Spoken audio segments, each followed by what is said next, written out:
Hi friends, good morning. I hope সবাই ভালো আছেন। ভোরবেলায় সবাই রেডি হয়ে গেছি, সাথে পচকেও রেডি করে নিয়েছি। দেন আমরা বেরিয়ে পড়েছিলাম দুর্গাপুর স্টেশনের দিকে।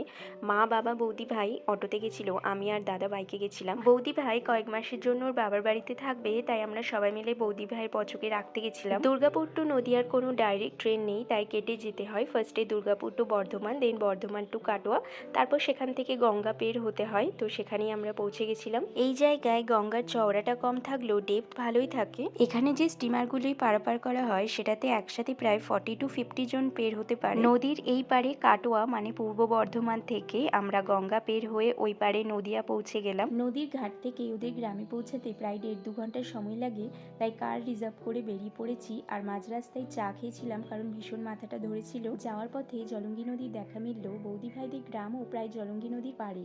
ওদের বাড়িতে পৌঁছে আগে ফ্রেশ হয়ে টিফিন খেয়ে নিয়েছিলাম। লুচি, ঘুগনি ও সন্দেশ ভীষণ খেতে পেয়েছিল। তারপর বাকিদের সাথে দেখা করেও কিছুক্ষণ রেস্ট নিয়ে আবার লাঞ্চে বসে পড়েছি। ভাত, ডাল, শাক ভাজা, আলু পোস্ত, দই মাছ, চিকেন কারি ও বাড়িতে পাতা দই। ম্যাক্সিমাম রান্না বৌদি ভাইয়ের বোন করেছিল। এত সুন্দর টেস্টি খাবারের আয়োজন করেছিল যে সবকিছু খেয়ে ঘুম পেয়ে গেছিল। তো ঘুমিয়ে নিয়ে বিকেলবেলা একটু ঘুরতে বেরিয়ে পড়েছি। এখানে সন্ধ্যের পর বেরোনোর মতো কোনো জায়গা নেই, তাই আমরা একটু বিকেল বেরিয়ে পড়েছিলাম। সামনে একটা শিবের মন্দির আছে, আশেপাশে জঙ্গলের ভেতরেও এত সুন্দর একটা মন্দির রয়েছে, সেটারই দর্শন করলাম। খুব ভালো লাগলো। মন্দিরটার চারপাশ ভালো করে ঘুরলাম। দেন এখানে পায়েসের প্রসাদ দেওয়া হয়, তো সেটা খেয়ে আবার জলঙ্গি নদীর পাড়ে চলে গেছিলাম, কারণ আগেই বলেছিলাম যে গ্রামটা জলঙ্গি নদীর পাড়ে, তো সেটাই দেখতে গেছিলাম। আর এই পাড়ে নদিয়া, আর এই যে সব নৌকো পের হয়ে ওই পাড়ে যাচ্ছে মুর্শিদাবাদ।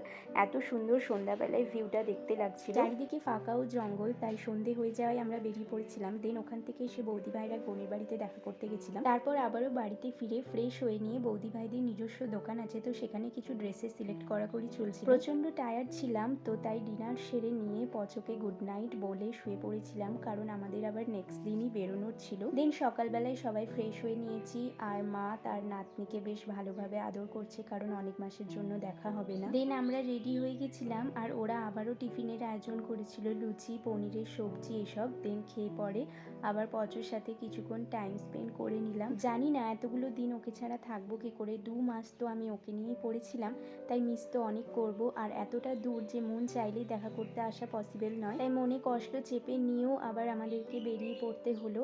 তো নদিয়ার এই সুন্দর ভিউ দেখতে দেখতে বেরিয়ে পড়লাম, সাথে চোখে জলও ছিল পচর জন্য।